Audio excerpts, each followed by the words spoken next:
ایک گھاؤ کی، ایک زخم کی شکل لے لے اور وہ رفتہ رفتہ دھیرے دھیرے پک جائے، اور پکنے کے بعد وہ پھٹ جائے، اور جب پھٹ جائے، جب اس گھاؤ سے، اس زخم سے پیپ بہنے لگے، تو تمہاری بیویاں اس پیپ کو، اس کا زخم کے پیپ کو اپنی زبان سے چاٹ کر صاف کر لے تو بھی تمہارے مقام کو جو ہے حاصل نہیں کر سکتے، تو بھی جو ہے تمہارے مقام تک نہیں پہنچ سکتی۔ برادران ملت اسلامیہ، اللہ کے رسول صلی اللہ تعالی علیہ وسلم نے ارشاد فرمایا، آج ہمارے گھر میں کیا ہوتا ہے، اگر شوہر بیوی میں تھوڑی سی آپسی تکرار ہو جائے تو بیویاں جو ہے الگ منہ پھلائے، جو ہے بغیر بات کیے، بغیر کھائے پیے، بغیر بستر کیے جو ہے الگ طرح جو ہے منہ کر کے سو جاتی ہے۔ قربان جائے اپنے آقا کریم صلی اللہ علیہ وسلم کے ارشادات پر۔ ہم سب کے آقا دو جہاں سرور کونو مکہ صلی اللہ تعالی علیہ وآلہ وسلم ارشاد فرماتے ہیں، اگر تمہارے آپس میں تو میں ہو جائے، آپس میں تکرار ہو جائے، اے بیویو اپنے آپ کو سنبھالو، تم اپنے شوہر سے ناراض ہو کر راتیں نہ گزارنا۔ اگر تم اپنے شوہر سے ناراض ہو کر راتیں گزارو گی تو جب تک تمہارا شوہر تم سے ناراض رہے گا، اللہ اور اس کے فرشتے تم پر لعنت و ملامت کرتا رہے گا۔ السلام علیکم۔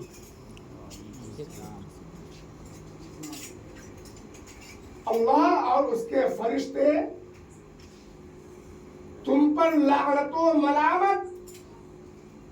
کرتا رہے گا۔ برادران ملت اسلامیہ، شوہر کا مقام وہ ہے۔ آج ہمارے ہاں کیا ہوتا ہے، شوہر کہیں رہے، شوہر کہیں رہے، کچھ بھی کہے، ان کے بات پہ عمل نہیں کرنا ہے، ان کے بات کو نہیں سننا ہے۔ لیکن برادران ملت اسلامیہ سنیں، آقا کریم صلی اللہ تعالی علیہ وسلم کی بارگاہ میں ایک خادمہ پہنچتی ہے اور عرض گزار ہوتی، یا رسول اللہ میری مخدومہ ہے، میری مالکن ہے، جن کا شوہر کہیں تجارت کے سلسلے میں باہر گیا ہوا ہے، لیکن ان کی نصیحت یہ ہے کہ میں جب تک گھر واپس نہ آؤں تم اپنے قدم کو میرے گھر سے باہر نہ نکلنا۔ اب میری جو مالکن ہے، جو میری مخدومہ ہے، ان کا باپ بیمار ہو گیا، ان کے میکے سے خبر آئی ہے، کیا ایسی صورتحال میں میری مخدومہ اپنے باپ کو دیکھنے کے لیے جا سکتی کہ نہیں؟ اللہ کے رسول صلی اللہ علیہ وسلم نے ارشاد فرمایا، جا اپنی مالکن سے، اپنی مخدومہ سے جا کر کہہ دے کہ وہ اپنے شوہر کی باتوں پہ عمل کرے، اپنے باپ کو دیکھنے جا رہا، اپنے شوہر کی باتوں پہ عمل کرے۔ کچھ دنوں کے بعد خبر آئی کہ تمہارا باپ کا انتقال ہو گیا، تمہارا باپ کا انتقال ہو گیا۔ برادران ملت اسلامیہ جب باپ کے انتقال کی خبر سنتی ہے تو وہ مالکن پھر اپنی خادمہ کو، پھر اپنی نوکرانی کو حضور کی بارگاہ میں بھیجتی، جا حضور سے اجازت لے کر حضور کیا فرماتے ہیں۔ حضور کی بارگاہ میں پہنچتی ہے، حضور نے فرمایا جا کے اپنی مالکن سے کہہ دے اپنے شوہر کی باتوں پہ عمل کرے۔ بھاگتی بھی آئی، اپنی مالکن سے کہی کہ حضور نے فرمایا کہ تم اپنے شوہر کی باتوں پہ عمل کرو، تمہارے جانے کی ضرورت نہیں ہے۔ چنانچہ روئی دھوئی، غمزدہ ہوئی، دل میں جو ہے غم کا پہاڑ رکھا، اپنے باپ کو دیکھنے نہ گئی، اپنے گھر بیٹھے ہی اللہ کی تسبیحات بیان کرتی رہی، اللہ کی بارگاہ میں تسبیحات پڑھتی رہی، خدا کے نام کا رٹ لگاتی رہی۔ برادران ملت اسلامیہ، لوگوں نے مل جل کر اس کے باپ کو کفنایا، دفنایا، منو مٹی کے نیچے دفن کر کے واپس آ گیا۔ جب ان کے شوہر واپس آئے جو تو شوہر واپس آنے کے بعد حضور کی بارگاہ میں حاضری دی تو حضور نے مسکراتے ہوئے فرمایا تمہارا سسر کا انتقال ہو گیا ہے، لیکن سنو تمہارا سسر کا اتنے اچھے اعمال نہ تھے کہ آپ نے اپنے جو ہے اعمال کے بنیاد پر وہ بخشا جاتا، لیکن تمہاری بیوی نے، اس کی بیٹی نے، تمہارے سسر کی بیٹی نے، تمہاری بیوی نے تمہاری باتوں پہ عمل کیا، خدا کو یہ عمل اتنا پسند آیا کہ ان کی گناہوں کو معاف کر دیا اور جنت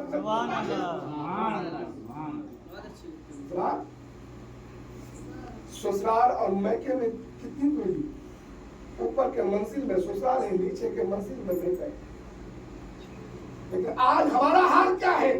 آج ہمارے گھر کی عورتیں، چاہے ہماری مائیں ہوں، چاہے ہماری بہنیں ہوں، چاہے ہماری بیویاں ہوں، چاہے ہماری بیٹیاں ہوں، شوہر اجازت دے یا نہ دے، شوہر سے لڑنا ہو لڑ جائے گی، جھگڑنا ہو جھگڑ جائے گی، لیکن اپنے میکے ضرور جائے گی،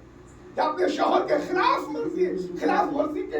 کام ضرور کرے گی۔ برادران ملت اسلامیہ سنو، اللہ کے رسول صلی اللہ علیہ وسلم فرماتے ہیں اگر شوہر ناراض ہے تو اللہ بھی ناراض ہے۔ اللہ کے رسول نے فرمایا کہ شوہر تمہارا مجازی خدا ہے، جیسا کہ ابھی حضرت کی گفتگو میں آپ نے سماعت کیا۔ اللہ کے رسول نے فرمایا کہ اگر مجھے جو ہے حکم ہوتا کہ اللہ کے علاوہ کسی اور کو سجدہ کرانے کا جو ہے حکم دیتا تو سب سے پہلے عورتوں کو حکم دیتا کہ وہ اپنے اپنے شوہروں کو سجدہ کریں۔ شوہر کا مقام ہوا ہے،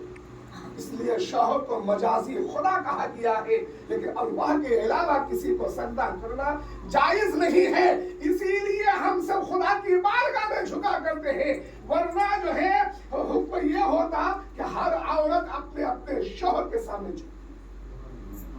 اگر یہ شریعت میں مسئلہ جائز ہوتا۔ برادران ملت اسلامیہ، لہذا ہماری ماں ہو یا بہن ہو یا بیویاں ہو یا بیٹیاں ہو، اپنے شوہر کی قدر کریں، اپنے شوہر کے مراتب کو سمجھیں، اپنے شوہر کی جو ہے خدمت گزار بن کر رہے۔ ہاں، شوہروں کو بھی چاہیے کہ اپنے بیوی کو غلام نہ سمجھیں، اپنی بیوی کو نوکرانی نہ سمجھیں، اپنی بیوی کو، آج ہمارے گھر میں ہوتا کیا ہے، کپڑا گندا ہے، کپڑا نہیں دھوئی تو لے پٹائی، کھانا میں نمک زیادہ ہو گیا لے پٹائی، لے جھگڑا۔ حضرات، وہ تمہاری نوکرانی نہیں ہے۔ کیا آپ نے کبھی نماز پڑھنے کا حکم دیا؟ جھوٹ بول رہی ہے، جھوٹ سے روکا، غیبت کر رہی ہے، غیبت سے روکا، چغلی کھا رہی ہے، کسی کی چغلی کھا رہی ہے، چغلی کرنے سے روکا، دونوں کے آپس میں جھگڑا پیدا کر رہی ہے، کبھی آپ نے روکا؟ سنیں، اپنے گھر کو سنبھالیں، اپنے گھر کی عورتوں کو کنٹرول میں رکھیں، اسلامی درس سنائیں، اولیاء کاملین کے جو ہے واقعات کو پڑھیں، حضرت فاطمہ الزہرا رضی اللہ تعالی عنہا کی جو ہے واقعات کو سنائیں، زندگی کو رکھیں، حضرت رابعہ بصریہ رضی اللہ تعالی عنہا کی جو ہے زندگی کو سامنے رکھیں کہ آپ نے کس طرح سے زندگی گزاری ہے، کتنی پریشانی کے ساتھ آپ نے جو ہے اولادوں کی پرورش کی ہے۔ برادران ملت اسلامیہ، لیکن آج ہم لڑتے ہیں، جھگڑتے ہیں، مار پیٹ ہوتی ہے تو کس بات پہ؟ کھانا میں نمک زیادہ ہو گیا، کھانا میں مرچ زیادہ ہو گیا، کپڑا گندا ہے، کام نہیں ہو رہا ہے۔ حضرات، اگر لڑنا ہے، جھگڑنا ہے، نماز نہیں پڑھتی ہے تو لڑیے، نماز نہیں پڑھتی ہے تو جھگڑیے، غیبت کرتی ہے، چغلی کرتی ہے تو جھگڑیے، لیکن ہمارا حال کچھ اور ہے۔